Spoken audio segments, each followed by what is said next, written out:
Waouh, il est beau ce bord de chemin. On s'y promènerait, hein? Aujourd'hui, je vais vous parler des blaireaux. Non, non, pas ceux que vous croyez. Les vrais blaireaux, les animaux, les mustélidés. Vous savez, avec la petite frimousse noire et blanche, magnifique. Le blaireau, c'est un peu notre panda et il faudrait le protéger.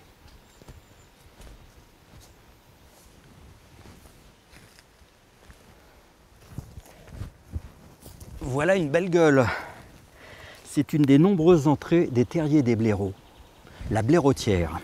Tiens, à ce propos, on va faire un peu de vocabulaire. Est-ce que vous connaissez le nom de la femelle du blaireau?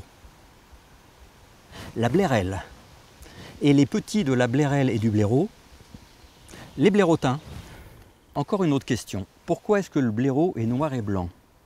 La première explication, c'est que le noir cache les yeux. Et en cas de bagarre, c'est très important parce que ça masque l'endroit le plus vulnérable. Et ça existe dans plein de genres du monde animal, chez les reptiles, chez les poissons. J'ai encore une autre explication, c'est que le blaireau voit mal. Et dans le noir, ce contraste, c'est un peu comme les grosses lettres chez l'opticien, vous savez, vu.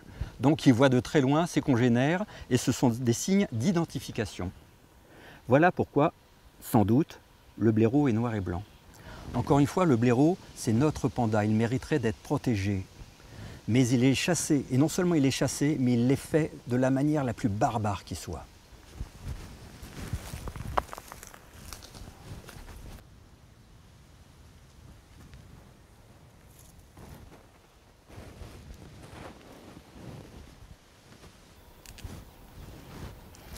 En France, on pratique la vénerie sous terre ou d'éterrage, c'est abominable. Les chasseurs lancent des petits chiens, des terriers, dans les terriers, et ils acculent les animaux. C'est souvent des renards, souvent des blaireaux, quelquefois même en période de reproduction avec des femelles allaitantes. Et ce sont des animaux sensibles.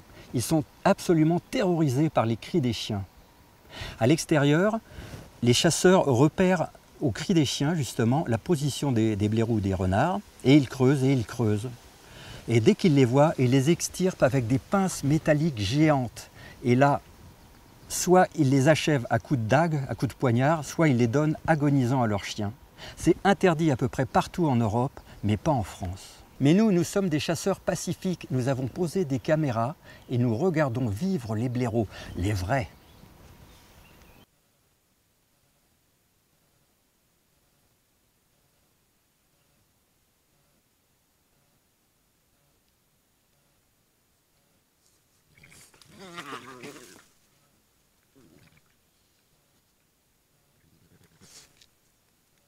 Si vous voulez protéger les blaireaux, je vous conseille deux associations.